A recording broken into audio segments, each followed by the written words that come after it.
எனக்கும் இந்த வீட்டில் சில உரிமைகள் உண்டு என்பதை ஒப்புக்கொண்டீர்களே, அதுவரை நான் பாக்கியவதி என ஏளனமாக பதிலளித்த கீதா, தொடர்ந்தாற்போல், நீங்கள் இஷ்டப்படி நடப்பீர்கள்.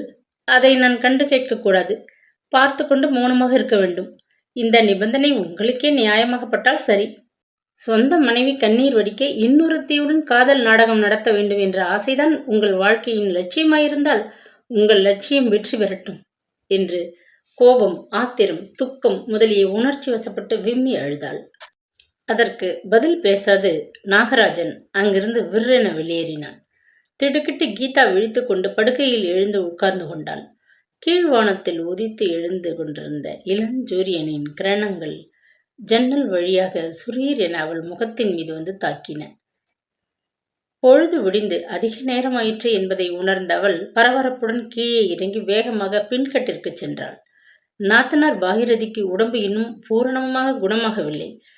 அதனால் வீட்டு வேலை பொறுப்பு முழுவதும் அவளுடையதாகவே இருந்தது. அப்படி இருக்கையில் பொழுது விடிந்தது கூட தெரியாது தூங்கிவிட்டதை குறித்து அவள் மனம் மிக்க கலவரமடைந்தது. காலை சமையலுக்கு தங்கத்திற்கு ஜாமான்கள் எடுத்துக் கொடுக்க வேண்டும். வேலைக்காரி செய்த வேலைகளை மேற்பார்வையிட வேண்டும். நடுவில் படுத்து கொண்டிருக்கும் நாத்தனாருக்கு கொஞ்சம் சுசுரூஷைகள் செய்தாக வேண்டும் என்று கணக்கிட்ட அவள் மனம் முதல் நாள் சம்பவத்தை சிறிது மறந்து விட்டிருந்தது என்றே சொல்ல வேண்டும். அவசரமாக ஸ்நானம் செய்துவிட்டு வேறு உடை உடுத்தி கொண்டு அவள் சமையற்கட்டின் முன்பக்கத்திற்கு வந்த பொழுது நாகராஜன் நோயாளியாக படுத்திருந்த தன் சகோதரி அருகில் உட்கார்ந்து கொண்டு சுவாரஸ்யமாக பேசிக் கொண்டிருந்ததை கண்டாள். அருகில் கீதா வருவதை கவனித்த பாகிரதி, இனி அவளுக்கு நம்மளை தவிர வேறு யார் கதி? அதனால அவளை கடைசி வரையும் ரட்சிக்க வேண்டியதுதான் உன் கடமை.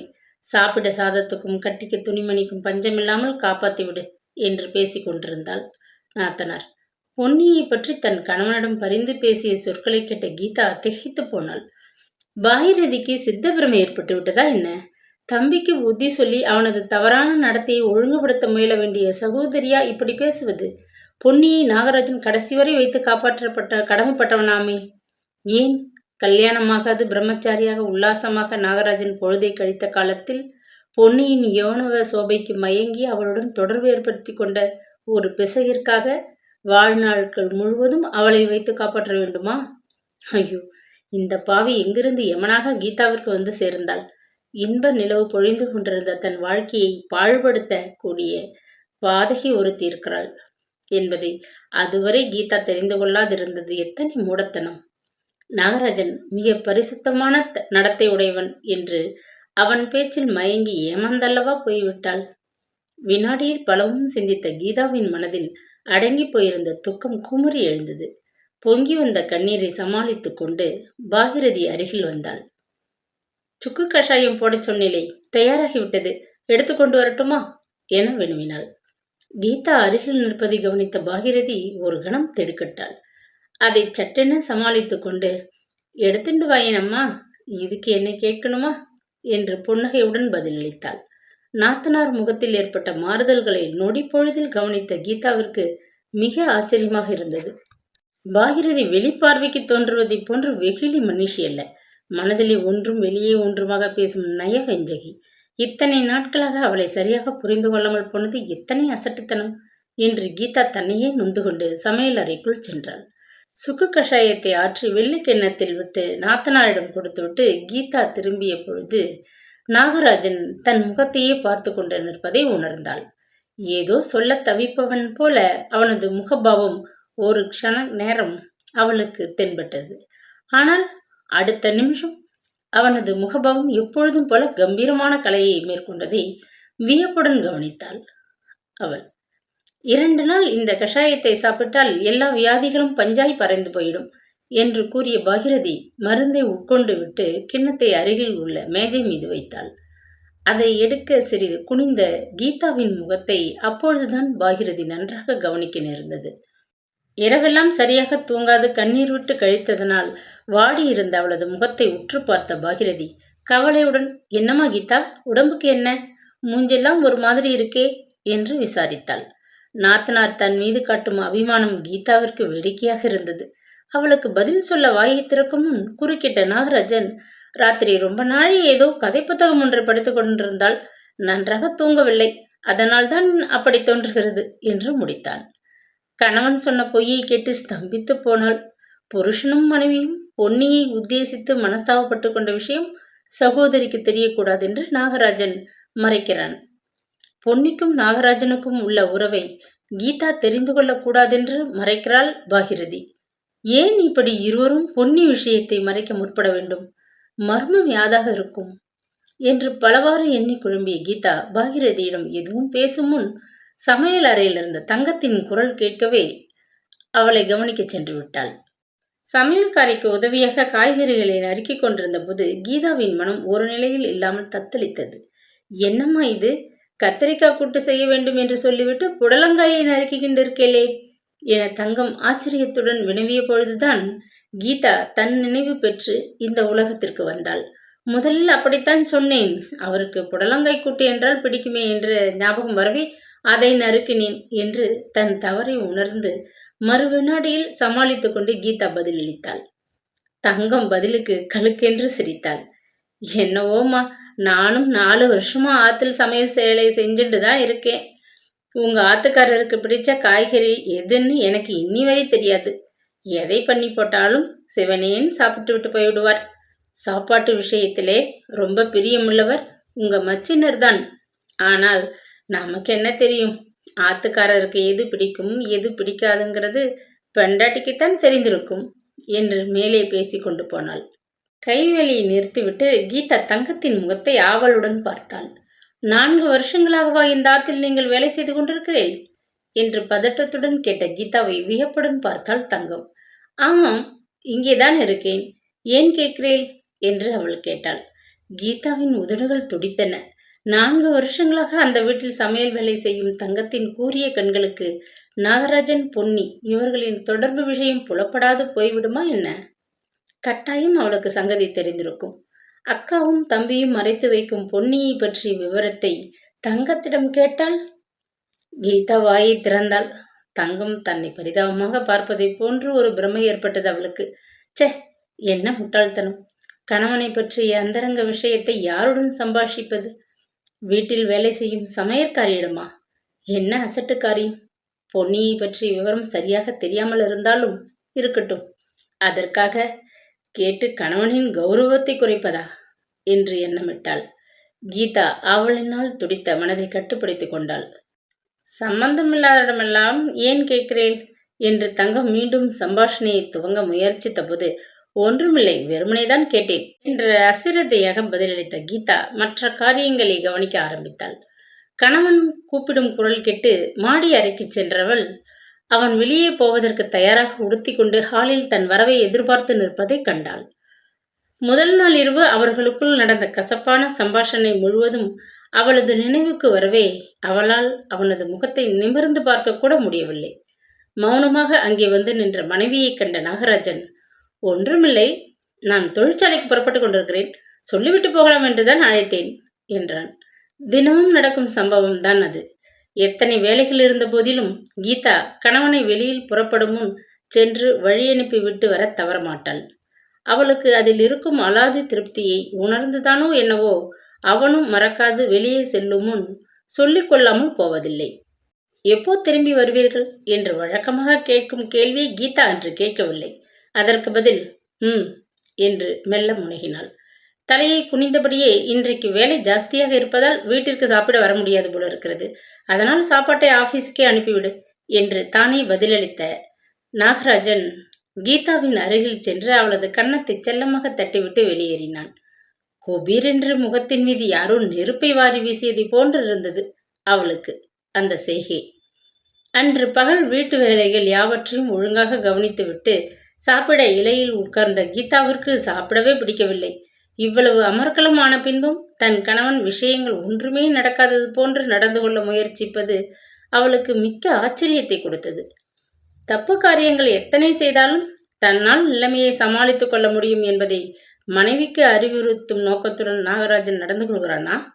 கீதா ஏழை வீட்டு பெண் தானே, தான் எது செய்தாலும் எதிர்த்து கேட்காது வாயடைத்து கிடைக்க கடமைப்பட்டவள் நெஞ்செழுத்தத்தினால் அப்படி நடந்து கொள்கிறானா என்று எண்ணி எண்ணி மனம் புழுங்கினாள் கீதா. வெறுப்புடன் இலையை விட்டு எழுந்திருந்து நேரே தன் அறைக்குள் சென்று படுத்து கொண்டாள். காலை வரை அமுகி வைத்திருந்த துக்கம் கண்ணீராக விம்மல்களுடன் வெளிப்பட்டது. 2 நாட்கள் சென்றன. நேரம் வேகமாக மறைந்தோடி கொண்டிருந்த போது கீதாவிற்கு ஒரு யுகமாக கழிவது போல் தோன்றியது. 2 நாளாக படுத்திருந்த பாகீரதியின் உடல்நிலை குணமாகிவிடவே அவள் எழுந்திருந்து வீட்டு காரியங்களை கவனிக்க ஆரம்பித்து விட்டாள். அதனால் கீதாவின் பொறுப்பு சற்று குறைந்து அவள் மனம் குருட்டு யோசனைகளை செய்ய ஆரம்பித்து விட்டது. கீதா எவ்வளவுக்கெவ்வளவு கலங்கி மனம் புண்ணாகி கொண்டிருந்தாலோ அவ்வளவுக்கவ்வளவு நாகராஜன் பொன்னி விஷயமாக ஏற்பட்ட மனஸ்தாபத்தை மறந்தவனாக காணப்பட்டான். அவன் சகஜமாகவே கீதாவிடம் பழகினான். கொதித்து கொண்டிருந்த கீதாவின் மனதிற்கு அவனது நடத்தை மேலும் ஆத்திரத்தை உண்டாக்கியது. அவனுடன் வாய்விட்டு கத்தி சண்டை போட்டு ரகளை செய்ய வேண்டும் போல் கோபம் குமுறி கொண்டு வந்தது. என்றாலும் தானாக அவன் பொன்னியை பற்றி பேசட்டுமே என்று கருதி கொண்டு காத்திருந்தாள். ஆனால் நாகராஜனோ அப்பேச்சை எடுக்கவே இல்லை. அன்று சாயங்காலம் ஹாலின் முன்புறம் திறந்த வெளியில் நின்று கொண்டு தோட்டத்தை வேடிக்கை பார்த்து கொண்டிருந்தாள். தோட்டத்தின் முன்புறத்தில் வரிசையாக வளர்ந்து நின்ற கொன்றை மரங்களில் கொத்து கொத்தாக மலர்ந்த சிவந்த புஷ்பங்கள் அந்தி வானத்தின் செம்மையுடன் போட்டியிடுவதைப் போன்று தென்றலுடன் அசைந்து கொண்டிருந்தன. இதை வேடிக்கை பார்த்து கொண்டிருந்த கீதா கொஞ்ச தூரத்தில் இருந்த சிமெண்ட் மேடை பக்கம் திரும்பி பார்த்தவள் ஸ்தம்பித்து போனாள். தொழிற்சாலையிலிருந்து திரும்பி வந்து கொண்டிருந்தவன் போல காணப்பட்ட நாகராஜன் ஒரு சிறு புஷ்ப கொத்தை பறித்து ஆவலுடன் நின்று கொண்டிருந்த 3 வயது ஆண் குழந்தையிடம் கொடுப்பது போல் பாசாங்கு செய்து விளையாடி கொண்டிருந்தான். இதென்ன விளையாட்டு ராஜா? அவன் அழப்போகிறான். குழந்தையை ரொம்ப ஏமாத்தாதே போ என்று கடிந்து கொண்ட பாகிரதி அம்மாள் அங்கே வந்து நின்றாள். நாகராஜன் கையில் இருந்த புஷ்ப கொத்தை ஆசையுடன் வாங்கி கொண்ட அச்சிறுவனை வாரி அணைத்து கொண்டாள் பொன்னி. பொன்னியின் தோள் மீது ஒய்யாரமாக சாய்ந்து கொண்ட அந்த சிறுவனின் முகம் கீதாவின் பக்கமாக இருந்தது. அந்த குழந்தையின் முகத்தை கவனித்த அவள் இருதயம் வேகமாக துடிக்க ஆரம்பித்தது. சிவந்த நிறம், சுருண்ட கூந்தல், அழகிய கண்கள். நாகராஜன் குழந்தை உருவில் பொன்னியின் தோள் மீது சாய்ந்து கொண்டிருப்பதை போன்றிருந்தது அச்சிறுவனின் முகஜாடை. அதிர்ச்சி அடைந்த கீதா அருகில் இருந்த தூண் ஒன்றை கெட்டியாக பிடித்து கொண்டாள். அதற்கு மேல் அங்கு நின்று கொண்டு அந்த காட்சியை வேடிக்கை பார்த்து கொண்டிருக்க சகிக்காதவளாக கீதா சட்டென பக்கத்து அறைக்குள் சென்று ஆசனம் ஒன்றில் அப்படியே உட்கார்ந்து விட்டாள். விவரிக்க முடியாத ஒருவித துக்கத்தில் கொதித்த அவளது நெஞ்சம் வெகு நேரமாகியும் படபடுத்து கொண்டே இருந்தது. பிறர் எடுத்து சொல்லாமலே கீதாவுக்கு உண்மை பளிச்சென்று விளங்கிவிட்டது. ஒரு குழந்தைக்கு தந்தையாகிவிட்ட தன் கணவன் அந்த பெண்ணை கைவிட முடியாதபடி பந்தத்தில் அகப்பட்டு கொண்டிருக்கிறான். அதனால்தான் அவளை வைத்து போஷிக்க வேண்டியது தன் கடமை என்றும் அப்படி இப்படி என்றும் மறைமுகமாக பேசுகிறான். கீதா புககத்திற்கு வந்து 3 மாதங்கள் ஆகிவிட்டன. வாழ்க்கையில் ஒரு பேரிடி தனக்காக காத்திருக்கிறது என்ற உண்மையை அறியாத பேதை ஆனந்தமாக நாட்களை கடத்தி கொண்டிருந்தாள். கணவனின் கடந்த கால வாழ்க்கையின் ரகசியம் இத்தனை பயங்கரமானதாக இருக்கும் என்று அவள் எதிர்பார்க்கவே இல்லை. அழகும் ஐஸ்வர்யமும் ஒருங்கே படைத்த தன் கணவனை போன்ற லட்சிய புருஷன் உலகிலேயே கிடையாது என்ற பெருமிதத்தினால் சிறிது அகந்தையாக இருந்தாள். அந்த கர்வத்திற்குத்தான் எத்தனை மகத்தான வீழ்ச்சி! தன் வாழ்க்கையில் படிந்திருக்கும் இப்பெரிய களங்கத்தை ஏன் நாகராஜன் கீதாவை மணந்து கொண்ட புதிதிலேயே எடுத்து சொல்லவில்லை? மனைவிற்கு உண்மைதானே தெரியட்டும் என்று நோக்கமாயிருந்தால், உண்மையை தெரிந்து கொண்ட கீதா கேட்டும் கேள்விகளுக்கு சரியான பதில் சொல்ல ஏன் மறுக்க வேண்டும்? தன் குற்றத்தை ஒப்புக்கொள்ள புருஷனுக்குத்தான் மனமில்லை என்றாலும் வீட்டில் பெரியவள் என்ற ஸ்தானத்தில் இருக்கும் பாகிரதியாவது தம்பியின் கடந்த கால வாழ்க்கையின் ரகசியத்தை மெல்ல ஜாடையாக கூறியிருந்தால் இன்று அவள் மனம் தாங்க முடியாத அதிர்ச்சியினால் தத்தளித்து கொண்டிருக்குமா? தம்பியின் தவறான நடத்தையை பற்றி பேச பிடிக்கவில்லை என்றாலும் ஒப்புக்கொள்ளக்கூடிய விஷயம். ஆனால் பொன்னி நாகராஜன் தொடர்பு நீடித்திருக்க அவள் செய்யும் பிரயத்தனமும் காரியங்களும் மன்னிக்க முடியாத குற்றமில்லையா? எத்தனை அக்கிரமம்! இப்படிப்பட்ட அவமானமான செய்கை எந்த குடும்பத்தில் நடக்கும்? ஒரு காலத்தில் தவறிப்போய் தம்பி செய்த ஒரு பிசகான செய்கையை வீட்டிற்கு மனைவி என்ற ஒரு பெண் வந்த பின்பும் கூட சகோதரி ஆதரிப்பதின் நோக்கம் என்னவாயிருக்கும்? சந்தோஷமாக கீதா இல்வாழ்க்கையை நடத்துவதை காண சகிக்காத தன்மையினால்தான். சந்தேகம் என்ன? பிறர் வாழ சகிக்காத அகங்காரக்காரி பாகிரதி.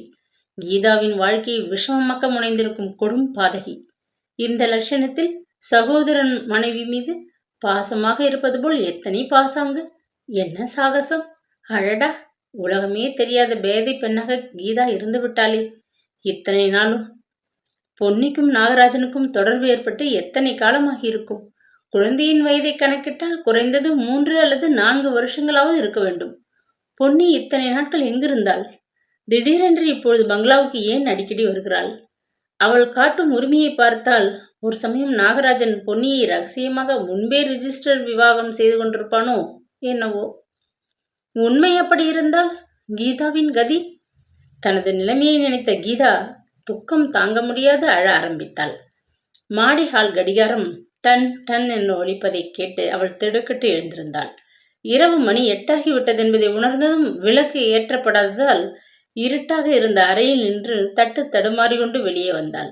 அவசரமாக மாடிப்படிகளை கடந்து கீழே ஓடி வந்த அவள் அதே சமயம் சமையல் அறையிலிருந்து சாதத்தட்டுடன் எதிர்பட்ட பாகிரதி மீது மோதிக்கொண்டாள். பாகிரதியின் கையில் இருந்த தட்டு கீழே தவறி விழவே சாதம் நாலா பக்கமும் சிந்தி போயிற்று. ஐயோ அக்கா என்று தன் செய்கைக்காக அச்சமடைந்த கீதா கூவினாள். என்னக்கா என்ன என்று பதறிக்கொண்டு நாகராஜன் அங்கு வந்து விட்டான். ஒண்ணுமில்லையப்பா, மாடியிலிருந்து வந்த வேகத்தில் என் மேல முட்டி கொண்டுட்டா. நான் தட்டை கீழே தவறு போட்டுட்டேன், அவ்வளவுதான். நல்ல வேளை, கீழே விழுந்து காயப்படுத்தி கொள்ளாமல் தப்பிச்சாலே என்று சமாதானம் சொன்ன பாகிரதி மேலே தொடர்ந்தாற்போல் மாடிப்படியிலே அப்படி ஓடி வரக்கூடாது. ஒரு சமயம் இல்லாட்டா ஒரு சமயம் வழுக்கி விழுந்தாள் என்று கீதாவை பார்த்து அன்புடன் கடிந்து கொண்டாள். 8 மணிக்கு தூக்கம் வந்துவிட்டது போல இருக்கு, தூக்க கலக்கம் என்று பரிகாசமாக கூறிய கணவன் முகத்தை திரும்பி கூட பார்க்காமல் கீதா தன் காரியங்களை கவனிக்கச் சென்றாள்.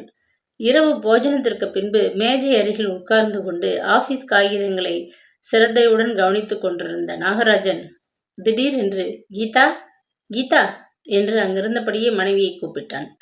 வீட்டு காரியங்கள் யாவையும் முடித்துவிட்டு அங்கு வந்து கொண்டிருந்த கீதா கணவன் அழைப்பதை கேட்டதும் ஹாலின் பக்கம் சென்றாள். கொஞ்சம் ஜில்லுன்னு தீர்த்தம் சாப்பிட கொண்டு வா என்று உத்தரவிட்ட நாகராஜன் மறுபடியும் கடிதங்களை கவனிப்பதில் ஈடுபட்டான். சிறிது நேரம் கழித்து டக்கென்று பாத்திரம் மேஜை மீது வைக்கப்படும் சப்தம் கேட்டதும் அவன் கையில் இருந்த ஆபீஸ் காகிதங்களை அப்படியே வைத்துவிட்டு அருகில் நின்று கொண்டிருந்த மனைவியின் முகத்தை நிமிர்ந்து பார்த்தான். மின்சார விளக்கின் ஒளியில் அவளது சோர்ந்த முகத்தை கண்ட நாகராஜன் மனம் துணுக்குற்றது. உனக்கு உடம்புக்கு என்ன, ஜுரம் வந்திருப்பதை போல் இருக்கிறதே என்று கவலையுடன் வினவிய அவன் இடத்தை விட்டு சரேல் என்று எழுந்திருந்தான். கீதாவின் தொண்டையை துக்கம் இறுக்கமாக பிடித்து கொண்டது. இல்லை என்பதற்கு அறிகுறியாக தலையை ஆட்டினாள். முகத்தை பார்த்தால் ஜலதோஷம் பிடித்து கொண்டிருப்பதை போல இருக்கிறது. சொன்னால் கேட்பதே கிடையாது. அதிகாலையில் பச்சை ஜலத்தில் ஸ்நானம் செய்கிறது உடம்புக்கு அவ்வளவும் கெடுதல் என்று செல்லமாக கோபித்து கொண்டு அருகில் வந்தான். கீதாவின் அழகிய விழிகளில் கண்ணீர் நிறைந்து வழிந்து கன்னங்களின் மீது முத்து முத்தாக உதிர்ந்து கொண்டிருந்தது. ஏன் கீதா, என்ன சமாச்சாரம், எதற்காக அழுகிறாய் என்று ஆச்சரியமும் கவலையும் ஒருங்கே அடைந்தவனாக கேட்டான் அவன். ஒன்றுமில்லை என்று திணறிக் கொண்டு பதிலளித்தாள் கீதா. பிறகு அங்கிருக்க பிடிக்காதவள் போன்று வேகமாக படுக்கை அறைக்குள் விழுந்து அவள் முகத்தை தலையணைக்குள் புதைத்து கொண்டு விம்மி விம்மி அழுதாள். பின்னால் வந்த நாகராஜன் கட்டிலின் ஓரத்தில் வந்து உட்கார்ந்து கொண்டான். ஏன் கீதா, எதற்காக அழற? காரணமில்லாமல் அழுகி வருமா? இப்படி விக்கி விக்கி அழ உனக்கு என்ன குறை ஏற்பட்டது? எனக்கு தெரியக்கூடாதா என்று வாத்சல்யம் பொங்க வினவிக்கொண்டு கலைந்திருந்த அவளது கூந்தலை விரலால் சீர்படுத்தினான். புதைத்திருந்த முகத்தை தூக்கி கணவனை விரித்து பார்த்தாள் கீதா. காரணம் இருந்தால்தானே சொல்வதற்கு என்றாள் துக்கத்துடன்.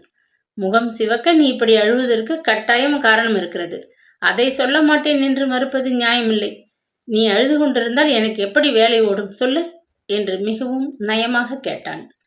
கட்டாயம் காரணம் தெரியும் வேண்டுமென்றால் நான் கேட்கும் ஒரு கேள்விக்கு மட்டுமாவது பதில் சொல்வீர்களா என்று கண்ணீரை துடைத்து கொண்டு ஆத்திரமாக கேட்டாள். மனைவியின் கேள்வி எத்தகையது என மனதிற்குள் எண்ணி அவன் சஞ்சலம் அடைந்தாலும் தாராளமாக கேள், பதில் சொல்கிறேன் என்றான். பதிலுக்கு கீதா எழுந்து உட்கார்ந்து கொண்டாள். தொண்டையை சரிபடுத்தி கொண்டு, நீங்கள் அவளை ரகசியமாக விவாகம் செய்து கொண்டிருக்கிறீர்களா என்ன? இதை மட்டுமாவது சொல்லுங்கள், ஏனெனில் இதனால் என் நிலைமை மிகவும் பாதிக்கப்படும் போல இருக்கிறது என்று துக்கத்துடன் குமுறிக்கொண்டு கேட்டாள். நாகராஜன் ஒரு கணம் திகைத்தே போனான். கீதாவின் கண்ணீரின் ரகசியம் அவனுக்கு பளிச்சென்று புலனாகிவிட்டது. இல்லை கீதா, நீ ஒருத்திதான் என் மனைவி, போதுமா? பலவிதமான சந்தேகங்களுக்கு இடம் கொடுத்து நீ மனதை வீணாக அலட்டிக் கொள்கிறாய் என்றான் அன்பு கனிந்த குரலில். கீதா அந்த பதிலை கேட்டு சமாதானம் அடையவில்லை. கணவன் கோபம் கொள்ளாது நிதானமாக பதிலளித்ததைக் கண்டு அவளுக்கு கொஞ்சம் தைரியம் ஏற்பட்டது. அப்படியென்றால் நீங்கள் அவளை கடைசி வரை வைத்து காப்பாற்ற ஏன் ஒப்புக்கொள்ள வேண்டும் என்று மேலே கேட்டாள். அவளுக்கு புகலிடம் வேறு இல்லாததனால் அவளை காப்பாற்றும் பொறுப்பு என்னுடையதாக இருக்கிறது. அவளை நிராகரிப்பதை விட பாவகரமான செயல் வேறு எதுவும் இல்லை என்று மெல்ல கூறினான். பச்சாதாபத்தில் அவன் முகத்தில் ததும்பி நின்ற வருத்த குறிகளைக் கண்ட கீதாவின் மனம் ஒரு கணம் ஆழ்ந்தது. பாவம், தன் பிசகரிக்காக தானே பரிதாபப்படும் போது அவர் மனதை மேலும் புண்படுத்துவது நீதி அல்ல என்று இறங்கியது அவள் உள்ளம். நீங்கள் மிகவும் சங்கடமான நிலைமையில் தற்பொழுது இருக்கிறீர்கள் என்பதை மட்டும் என்னால் ஊகிக்க முடிகின்றது. ஆனால் விவரம் சரியாக விளங்கவில்லை. ஒரு குழந்தைக்கு தாயான அவளை ஒதுக்கி தள்ளுதல் பாவம் என்று நீங்கள் நினைப்பது ஒப்புக்கொள்ளக்கூடிய விஷயம் என்றாலும் சிறிதாவது என் நிலைமையை பற்றி தாங்கள் யோசித்து பார்க்கவில்லை என்று நினைக்கிறேன். கல்யாணமாகாது பிரம்மச்சாரியாக தாங்கள் இருந்த காலத்தில் 1000 விஷயங்கள் நடந்திருக்கலாம். அவை பற்றி தர்கிக்கவோ அதை கேட்கவோ எனக்கு உரிமை இல்லை. ஆனால் மனைவி என்று என்னை ஏற்றுக்கொண்ட பின் தங்களிடம் நான் சில உரிமைகளை எதிர்பார்க்கிறேன் என்று படபடப்பாக பேசிக்கொண்டு போனாள் கீதா. உனது உரிமைகளை நான் என்று மறுத்திருக்கிறேன், சொல் பார்க்கலாம் என்று குறுக்கிட்ட நாகராஜன் பொறுமையை இழந்தவனாகிவிட்டான். உங்களது வாழ்க்கையின் ரகசியத்தை பங்கிட்டு கொள்ள வேண்டியது என் உரிமை. அதை தாங்கள் எனக்கு மறுக்கவில்லையா என்று கீதா கோபத்துடன் கேட்டாள். அது என் வாழ்க்கை ரகசியமாக இருந்திருந்தால் கட்டாயம் உன்னிடம் சொல்லியிருப்பேன். அப்படி இல்லாத போது அந்த பெண்ணின் உத்தரவென்று எப்படி உனக்கு நான் சொல்ல முடியும் என்று கேட்டான் சிறிது கோபத்துடன் அவன். என்னை விட உங்களுக்கு அவள்தான் உயர்வாக தோன்றுகிறாள் இல்லையா என்று கேட்பதற்குள் கீதாவிற்கு மறுபடியும் அழுகை வந்துவிட்டது. கீதா, என்னத்திற்கு வீண் விவாதம்? இன்னொரு முறை சொல்கிறேன், நீ அவளை பற்றி சிறிதேனும் கவலைப்பட வேண்டாம். அவள் உன் வாழ்க்கையில் குறுக்கிடவே மாட்டாள். இங்கே பார் கீதா, இது என்ன அசட்டுத்தனம்? என்னத்திற்கு இந்த கண்ணீர் என்று சமாதானப்படுத்த முயன்றான் நாகராஜன். உங்களது கடந்த கால வாழ்க்கையின் களங்கத்தை நான் மன்னித்து மறந்துவிட தயாராக இருக்கிறேன். ஆனால் நீங்கள் என்ன சமாதானம் சொன்னாலும் இந்த அக்கிரமத்தை பார்த்து கொண்டு சகித்திருக்க என்னால் முடியாது. உங்கள் அந்தஸ்து என்ன, தொழில் என்ன, இவ்வளவையும் கேவலம் ஒரு வேலைக்கார பெண்ணுக்காக நாசப்படுத்திக் கொள்வதை உங்கள் சகோதரி வேண்டுமானால் பார்த்து பொறுத்து கொண்டிருக்க முடியும். மனது கொண்ட மனைவியான நான் பேசாமல் இருக்க முடியுமா? முடியாது. நீங்கள் என் பொருட்டு அந்த பெண்ணை கைவிட்டுத்தான் ஆக வேண்டும். போயும் உங்கள் அன்பை எனக்கு சம்மதையற்ற ஒரு அனாதை பெண்ணுடன் நான் பகிர்ந்து கொள்ள வேண்டுமா? இந்த அவமானம் என் உடலையே தகிக்கின்றது என்று கோபமாக பேசிய கீதா பலமாக விம்மினாள். நீ என் வார்த்தைகளில் நம்பினால் நம்பு, இல்லாவிட்டால் எனக்கு அக்கறை இல்லை.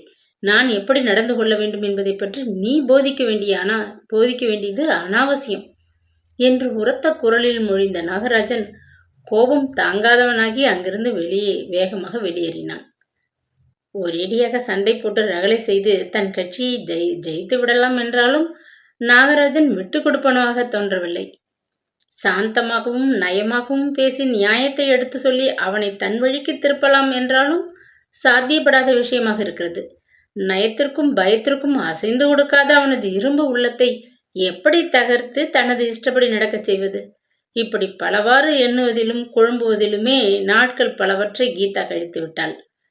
அன்று இரவு தம்பதிகளுக்குள் ஏற்பட்ட விவாதத்தினால் நாகராஜன் கொஞ்சமும் பாதிக்கப்படாதவன் போல் தென்பட்டான். கீதாவிடம் அவன் காட்டிய பாசமும் அன்பும் என்றும் போல் சிறிதும் மாறுதலின்றி இருந்தன. என்றாலும் கீதாவிற்கு தன் வாழ்க்கையில் இருந்த உற்சாகமே திடீரென்று மறைந்து விட்டதை போன்று இருந்தது. தனது இன்ப வாழ்க்கையின் நடுவில் ஏற்பட்ட இந்த களங்கம் அவளது மனதிலே ஆழ்ந்து படிந்து கொண்டு ஒரு ஏக்கமாக மாறிவிட்டது. நிவர்த்தி செய்ய முடியாத அந்த ஏக்கம் சமயம் வந்த பொழுதெல்லாம் ஆத்திரமாக பீரிட்டு கொண்டு வெளிவந்தது. அந்த சந்தர்ப்பங்களில் அவள் தனது மன உணர்ச்சிகளை கட்டுப்படுத்த முடியாதபடி எரிந்து விழ தலைப்பட்டாள். வேலைக்காரர்களிடம் சிறிய விஷயத்திற்கெல்லாம் கோபித்துக் கொள்வதையும், சில சமயங்களில் தான் கேட்கும் கேள்விகளுக்கு எரிச்சல் மிகுந்த குரலில் அவள் பதில் அளிப்பதையும் பாகிரதி கவனிக்காமல் இல்லை. சில தினங்களாக தம்பி மனைவியின் குணம் மாறுபட்டு வருகின்றது. முன்போல் அவள் இல்லை என்பதை பாகிரதி புரிந்து கொண்டாலும் அதை வெளிப்பட காட்டாது மௌனமாக இருந்தாள். தன் மனைவியிடம் ஏற்பட்டிருந்த மன மாறுதல்களை நாகராஜனும் கவனித்துக் கொண்டுதான் வந்தான். தொழிற்சாலையிலிருந்து அவன் திரும்பி வரும்பொழுது புது புது அலங்காரத்தில் மலர்ந்த முகத்துடன் அவனை வரவேற்கும் கீதா அந்த சம்பவத்திற்கு பின் தனது தோற்றத்திலே மிக்க அசிரத்தை உள்ளவளாக காணப்பட்டாள். முன்போல் விடுமுறை நாட்களில் குதூகலமாக கணவனுடன் வெளியில் செல்ல கிளம்புவதில்லை. நாகராஜன் மிக்க வருந்தி அழைத்து கூட்டால் கூட ஏதாவது சாக்கு போக்கு சொல்லி தட்டி கழித்து கொண்டிருந்தாள். கீதாவை பொறுத்தவரை அவள் மிகவும் கஷ்டப்பட்டு தன் மன வருத்தத்தை வெளியில் காட்டாது மறைத்து வைக்க முயற்சித்தாள். ஆனால் அவள் துக்கமும் பொறாமையும் பொன்னி தன் வீட்டுக்குள் மிக்க சுதந்திரத்துடன் நுழைவதை பார்க்கும் பொழுதெல்லாம் அடக்க முடியாது பொங்கி எழ ஆரம்பித்தன. கூடியவரை அந்த பெண்ணை சந்திக்காமல் இருக்க முயன்றாள். கீதா பொன்னி பின்கட்டிற்கு வந்திருந்தால் கீதா முன்கட்டிற்கு போய்விடுவாள். முன்கட்டில் அவள் தன் நாத்தனாருடன் பேசிக் கொண்டிருப்பதைக் கண்டால் கீதா ஓடோடியும் பின்கட்டிற்கு சென்று விடுவாள். எத்தனை முயற்சித்தாலும் சில சமயங்களில் பொன்னியை நேருக்கு நேர் சந்திக்கும்படி நேர்ந்து விடுவதும் உண்டு. அப்பொழுதெல்லாம் கீதாவின் உடல் கோபத்தினால் துடிக்கும். நெஞ்சை துக்கம் பலமாக அமுக்கும். கணவன் அந்த பெண்ணுடன் பேசுவதை சிறிது தூரத்திலிருந்து பார்க்க நேரிட்டால் போதும், அவளது மனம் சுக்கல் சுக்கலாக வெடித்துவிடும் போல் அவமானம், கோபம், துக்கம், பலவித உணர்ச்சிகள் வசப்படுவதை பதைக்கும். பொன்னி பங்களாவிற்கு அடிக்கடி வருவதும் நிற்கவில்லை. அந்த நாள் முழுவதும் கீதாவின் மனம் விவரிக்க முடியாத வேதனையில் தத்தளித்து கொண்டிருப்பதும் நிற்கவில்லை. கணவன் போஜனத்திற்கு ஆபீஸிலிருந்து திரும்பி வருவதற்குள் கவனிக்க வேண்டிய வீட்டு காரியங்கள் பல இருப்பதை உணர்ந்த கீதா அன்று பகல் பின்கட்டின் பக்கம் சென்றாள். முற்றத்து வெயிலில் உலர்ந்து கொண்டிருந்த துணிகளை எல்லாம் பொறுக்கி எடுத்து வந்து தாழ்வாரத்தில் குவியலாக போட்டுவிட்டு சாவதானமாக உட்கார்ந்து கொண்டு அவைகளை மடித்து வைத்துக் கொண்டிருந்தாள்.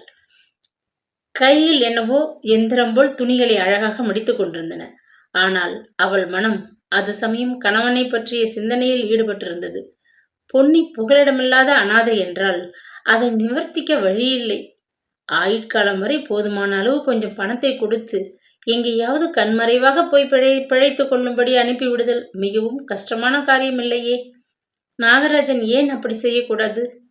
நாகராஜன் பொன்னி இவர்களின் உறவு பங்களாவின் வேலைக்காரர்கள், தொழிற்சாலையில் உத்தியோகம் செய்கிறவர்கள் முதலியவர்களுக்கு எல்லாம் தெரியாமலா இருக்கும்? அவர்கள் எல்லோரும் எஜமானின் நடத்தையை பற்றி எத்தனை கேவலமாக பேசிக் கொண்டிருப்பார்கள். இத்தனை அவமானத்தையும் சகித்து கொள்ள நாகராஜன் முற்பட்டால் அது எதற்காக இருக்கும்? மனிதன் தன் அந்தஸ்து, கௌரவம் எல்லாவற்றையும் விட தனது மனைவியின் எதிர்ப்பையும் கோபத்தையும் கூடவா லட்சியம் செய்யாதிருப்பான்? ஆனால் அதை என்ன என்று நினைப்பது? சந்தேகம் என்ன? நாகராஜனுக்கு பொன்னி மீது அத்தனை பிரமை. கேவலம் தன் அந்தஸ்திற்கும் கீழ்ப்பட்ட வேறு ஜாதி பெண்ணிடம் என்ன அற்புதமான அழகை கண்டு அவன் அப்படியே மயங்கி போனான்.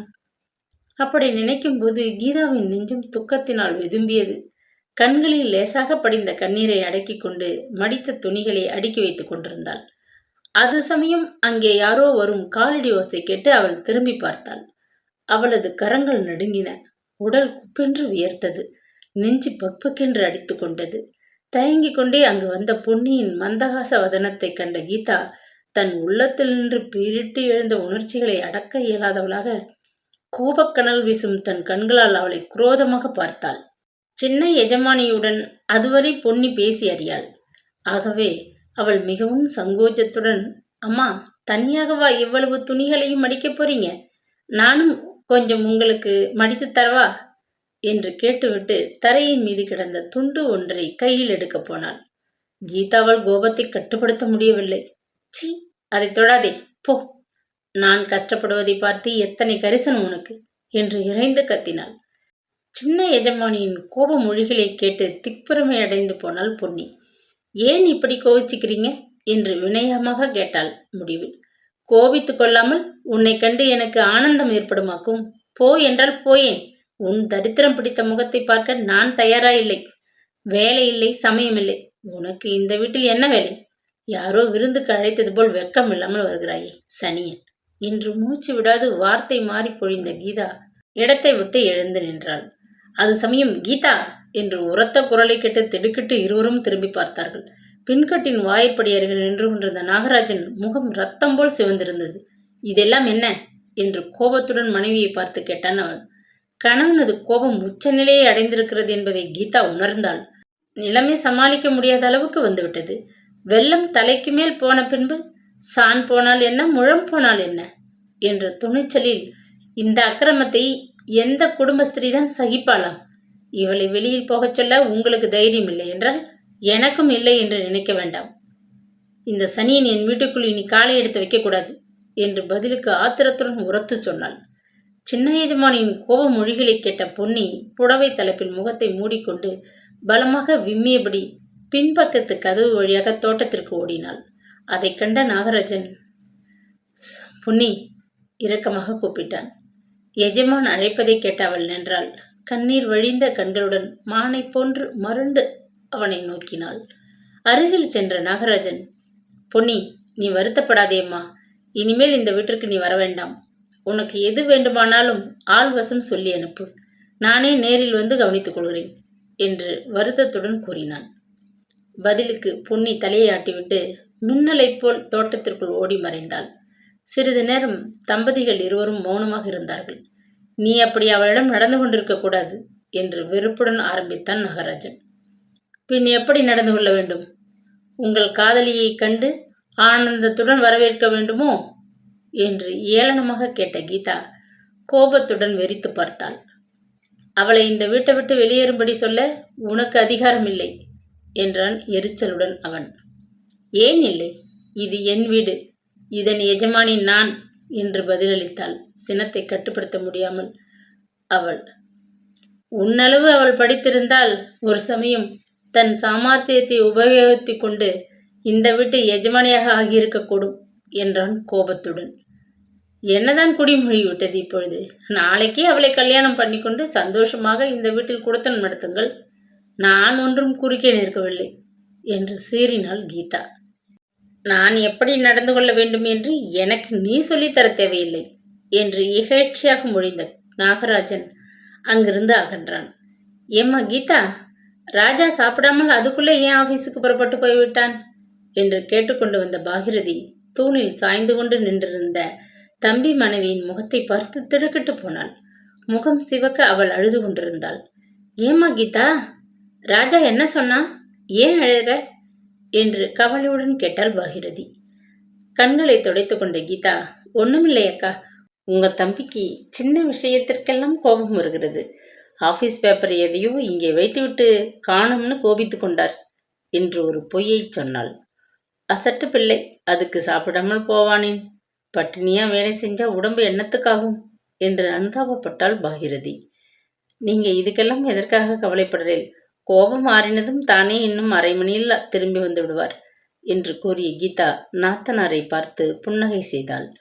மனைவியுடன் மனஸ்தாபப்பட்டு கொண்டு சாப்பிடாத தொழிற்சாலைக்கு சென்ற நாகராஜன் கோபம் ஒரே ஒரு நாள் தான் இருந்தது. அடுத்த நாளே அவன் அதை மறந்தவனாக காணப்பட்டான். நாத்தனார் பாகிரதி தம்பி மனைவியிடம் காட்டி வந்த கருத்தும் அன்பும் சிறிதேனும் குறைவின்றி பழையபடியே தான் இருந்தது. கணவனும் முன்போலவே பிரியமாகத்தான் இருந்தான். மனதிற்கு பிடிக்காத பொன்னியின் வரவிற்கு முற்றுப்புள்ளி வைத்தாகிவிட்டது. ஆனால் கீதாவின் மனதில் மட்டும் அமைதி என்பதே இல்லாது போயிற்று. அதற்கு காரணம் இல்லாமல் போகவில்லை. அன்று ஒரு நாள் காலை பின்கட்டில் வேலையாக இருந்த பாகிரதியிடம் ஏதோ கேட்க வந்த கீதா நாகராஜன் தன் சகோதரியிடம் தாழ்ந்த குரலில் பேசிக் கொண்டிருப்பதைக் கண்டு தயக்கத்துடன் கதவின் பின்புறம் நின்று விட்டாள். அவர்கள் சம்பாஷணையின் நடுவில் பொன்னி என்ற பெயர் உச்சரிக்கப்படுவதை கேட்ட அவளால் ஆவலை கட்டுப்படுத்த முடியவில்லை. கதவின் பின்புறம் மறைந்து கொண்டு அவர்கள் பேசுவதை கூர்ந்து கேட்டுக்கொண்டிருந்தாள். அப்படியானால் குழந்தைக்கு ஆபத்து ஒன்றுமில்லையே என்று வினவினாள் பாகிரதி கவலையுடன். இல்லைக்கா, ஜுரம் கூட நன்றாக இறங்கிவிட்டது. என்னை கண்டதும் குழந்தை படுக்கை விட்டு எழுந்து உட்கார்ந்து கொண்டு விளையாட ஆரம்பித்து விட்டான். பொன்னிதான் குழந்தைக்கு என்னவோ வந்துவிட்டதென்று ஒரேடியாக பயந்து போய் அழுது விட்டாள். இன்று அவளும் சந்தோஷமாக தான் இருக்கிறாள் என்றான் நாகராஜன் சிரித்தபடியே.